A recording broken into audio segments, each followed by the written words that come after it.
है। अब हमारे साथ जुड़ रहे हैं रांची से सिद्धेश्वर जी। सर बहुत बहुत स्वागत है आपका योर मनी में, पूछिए अपना सवाल। Thank you ma'am. मैंने अपना पोर्टफोलियो भेजे हैं, तो मैम मैं 20 ईयर्स के लिए अभी SIP कंटिन्यू करना चाह रहा हूँ। तो मैम मुझे अभी मेरा 6 फंड में SIP चल रहा है। तो मेरा अभी रिसेंट वैल्यू 9.5 लाख अराउंड, मैं लगभग 3 साल से मतलब 2.5 साल से अभी इन्वेस्ट कर रहा हूँ। तो मुझे मेरा जो पोर्टफोलियो है वो एक बार सर चेक करना है, और उसमें मेरा जो मोतीलाल ओसवाल का जो मिड कैप फंड है वो लेके मुझे कंफ्यूजन है कि मुझे इसी में बने रहना चाहिए कि मुझे इसको दूसरा फंड में HDFC या एडेलवाइज किसी में स्विच कर जाना चाहिए, क्योंकि मतलब अभी 2 साल के 2 या 2.5 साल से मैं ये कर रहा हूँ। तो मुझे वोलेटिलिटी से प्रॉब्लम नहीं है, लेकिन मुझे एक्चुअली जो प्रॉब्लम है कि दूसरा फंड से ये फंड मतलब बहुत ज़्यादा अंडर परफॉर्म कर रहा है। ऑल राइट, तो जिस तरह से सिद्धेश्वर जी ने बताया कि 2.5 साल पहले ही इन्होंने निवेश की शुरुआत की है ऋषभ जी, और अभी मंथली सिप ये कर रहे हैं 17,000 की। पोर्टफोलियो की वैल्यू पहुंच गई है करीब 9.5 लाख के करीब, और ये सालाना स्टेप अप कर सकते हैं 10% का। और जो निवेश अवधि इन्होंने बताई वो 15 से 20 साल की है। अगर फंड सिलेक्शन के बारे में बात करें तो मुख्य तौर पर इनका जो कंसर्न है वो मोतीलाल ओसवाल मिड कैप को लेकर है। इनका ये कहना है कि अभी जो परफॉर्मेंस या फिर जो रिटर्न की उम्मीद ये कर रहे थे वो उनको नहीं मिल पा रही है। ये चाहते हैं आपसे पूछना कि क्या मोतीलाल को ये HDFC मिड कैप में स्विच कर सकते हैं या नहीं। दीपाली जी देखिए, ओवरऑल पोर्टफोलियो बहुत बढ़िया है, वेल डाइवर्सिफाइड है, फंड्स भी बहुत अच्छे हैं। मेरे हिसाब से कोई चेंज करने की जरूरत नहीं है। ऐसे बहुत कम हमें इन्वेस्टर्स के पोर्टफोलियो ऐसे देखने को मिलते हैं कि उसमें बहुत सही तरीके से उन्होंने डाइवर्सिफिकेशन करके रखा होता है और कोई चेंज की जरूरत नहीं होती है। देखिए उन्होंने बहुत ही स्पेसिफिक क्वेश्चन पूछा है Motilal Oswal mid cap fund का।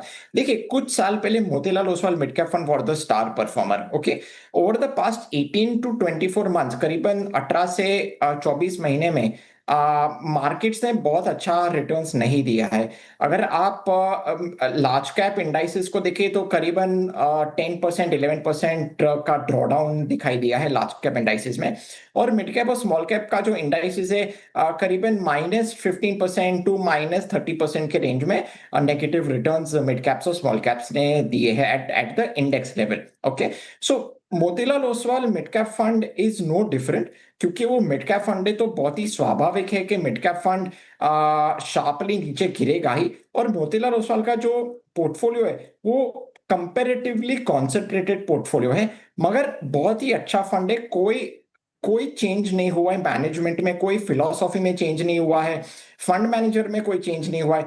सो मेरे हिसाब से फंड इज वेरी गुड। हर एक फंड का एक साइकिल आता है Deepali ji. Fund time to time outperform भी करता है, time to time underperform भी करता है। Motilal Oswal mid cap fund जो है वो ग्रोथ ओरिएंटेड फंड है, तो इट इज वेरी नेचुरल के during bear markets growth oriented fund is usually अच्छे तरीके से परफॉर्म नहीं करते हैं। Growth oriented funds will do really very well in the next bull market. So मैं चाहूंगा कि कोई चेंज ना करें। Motilal Oswal mid cap fund is a brilliant fund, keep it the way it is. हाँ, क्योंकि उनका सिर्फ 2.5 साल का समय हुआ है। अगर इन द नेक्स्ट बुल साइकिल में अगर आउट परफॉर्मेंस नहीं आया तो फिर से एक बार रिव्यू करके एक कॉल लिया जा सकता है, पर at least at this point of time कोई चेंज करने की जरूरत नहीं है दीपाली जी। अभी मैं उनके लक्ष्य पे आ जाता हूँ। देखिए मैं अज्यूम कर रहा हूँ 12% compounded returns in equity for the next 15 years.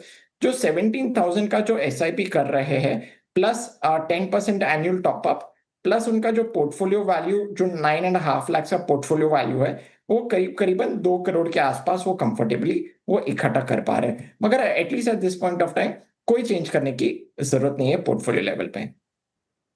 तो सिद्धेश्वर जी, वेल डाइवर्सिफाइड आपका पोर्टफोलियो है, किसी भी तरह के बदलाव की जरूरत फिलहाल इसमें दिखाई नहीं देती है। बढ़ते आगे, अब हमारे साथ जुड़ गए हैं विष्णु मित्तल। विष्णु जी बहुत बहुत स्वागत है आपका योर मनी में, पूछिए अपना सवाल।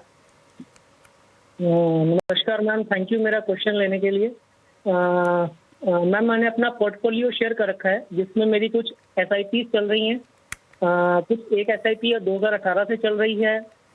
इसके अलावा मेरी एक SIP 2022 से चल रही है और 4 SIP मैंने अभी रिसेंट स्टार्ट करी हैं, और जिसकी मेरी पोर्टफोलियो वैल्यू अराउंड 8.62 लाख के अराउंड है।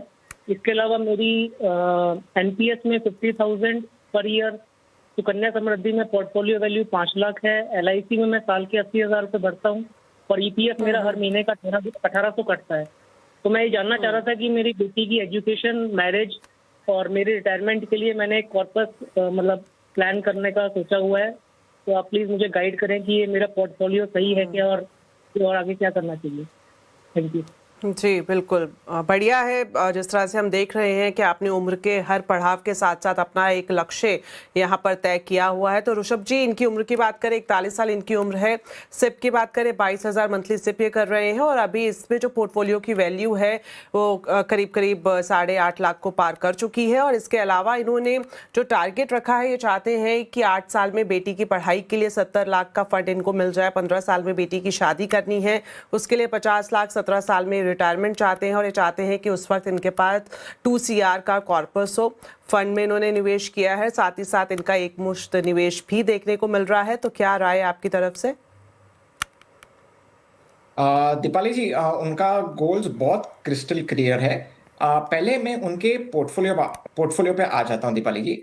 देखिए, पोर्टफोलियो में काफी सारे फंड्स उन्होंने सेम AMC से रखे हैं। If I am not wrong, करीबन 50% से ऊपर उनका पोर्टफोलियो ICICI AMC में एलोकेटेड है। अभी क्या होता है ना दीपाली जी, जब भी हम ओवर एक्सपोजर लेते हैं एक AMC में, पर्टिकुलरली इक्विटी फंड्स में, हमने ऐसे भी AMCs देखे हैं कि उनके काफी सारे funds, even though they belong to different categories Deepali ji, भले वो लार्ज कैप हो, मिड कैप हो, स्मॉल कैप हो, मल्टी कैप हो, हमने ऐसे भी AMCs देखे हैं कि एक साथ सारे के सारे फंड्स अंडर परफॉर्म किए हैं। तो मेरे हिसाब से to avoid under performance risk, मैं चाहूंगा कि हर एक AMC से सिर्फ एक फंड रखे, हर एक कैटेगरी से सिर्फ एक फंड रखे। ओवर एक्सपोजर हर एक कैटेगरी में ना करे, ओवर एक्सपोजर हर एक AMC में ना करे। This is my first and most important recommendation. उनके पोर्टफोलियो पे आ जाता हूं दीपाली जी। देखिए, मेरा रिकमेंडेड पोर्टफोलियो इस तरीके से उनके लिए बनते नजर आ रहा है। नंबर 1, पराग पारेख फ्लेक्सी कैप फंड में इन्वेस्टमेंट करे। नंबर 2, HSBC वैल्यू फंड में इन्वेस्टमेंट करें। Number 3, Edelweiss balance advantage fund में निवेश करें। और number 4, Invesco India mid cap fund में निवेश करें। ये 4 फंड की ही जरूरत है। 25% एलोकेशन रखे, इक्वल एलोकेशन रखे। मेरे हिसाब से पोर्टफोलियो लेवल पे बहुत अच्छी तरह से he will be very well sorted. अभी उनके मैं गोल पे आ जाता हूं। जैसे आपने भी बताया कि उनके 3 गोल्स है। एक 8 साल के बाद उन्हें 70 लाख चाहिए, 50 लाख 15 साल के बाद चाहिए और 2 करोड़ 17 इयर्स के बाद चाहिए। ओके, तो जो करंटली जो 22,000 की जो SIP कर रहे हैं, अनफॉर्चुनेटली उसमें उनके तीनों गोल्स अचीव नहीं हो पाएंगे। 3 अलग अलग SIP स्ट्रैटेजीज फॉलो करनी पड़ेगी। नंबर 1, देखिए, क्योंकि एक 8 साल का गोल है तो मैं रिटर्न्स भी थोड़ा सा मैं मॉडरेट रिटर्न्स ले रहा हूं। मैं अज्यूम कर रहा हूं 10% रिटर्न्स फॉर 8 इयर्स। अगर उन्हें 70 लाख अचीव करना है तो 50,000 की SIP करनी पड़ेगी। नंबर 2, 15 साल और 17 साल के लिए 12% में कंपाउंडिंग रिटर्न्स अज्यूम कर रहा हूं मैं। 15 साल का जो लक्ष्य है, जो 50 लाख का जो लक्ष्य है, उसके लिए 10,000 की मंथली SIP करनी पड़ेगी। और जो 17 इयर्स का जो लक्ष्य, 2 करोड़ का जो लक्ष्य है, वो लक्ष्य अचीव करने के लिए 30,000 का SIP करना पड़ेगा। So all in all put together, अगर मैं ये तीनों SIP स्ट्रैटेजीज को ऐड इन कर लेता हूं मैं, तो 90,000 का SIP पर मंथ करना पड़ेगा, तो ही वो अपने तीनों गोल्स को कंफर्टेबली अचीव कर पाएंगे। 22,000 से अनफॉर्चुनेटली वो अपना ये लक्ष्य, जो 3 लक्ष्य क्लियरली जो बताया है, वो अनफॉर्चुनेटली अचीव नहीं कर पाएंगे। अभी देखिए, उन्होंने एक और क्वेश्चन पूछा है कि NPS, सुकन्या समृद्धि योजना और EPF में कंटिन्यू रखना चाहिए, नहीं रखना चाहिए? एब्सोल्युटली रखना चाहिए, continue the way it is. And last but not the least, जो LIC का जो पॉलिसीज जो है, आई जस्ट होप कि जो LIC की पॉलिसी से purely from an insurance point of view कर रहे हैं। अगर इन्वेस्टमेंट के पॉइंट ऑफ व्यू से LICs में निवेश कर रहे तो मेरे हिसाब से नहीं करना चाहिए, but purely from an insurance point of view 100% continue रख सकते हैं। All right. तो सर वक्त हमारा यहीं पर ही खत्म होता है। थैंक यू सो मच, आज हमारे साथ आप योर मनी में शामिल हुए, साथ ही साथ हमारे दर्शकों का भी बहुत बहुत धन्यवाद। इसी तरह से आप हमें पोर्टफोलियो से जुड़े सवाल पूछते रहे। तो फिलहाल के लिए इजाजत दें, लेकिन जाने से पहले आपको दिखाते हैं ऋषभ के टॉप 4 फंड्स।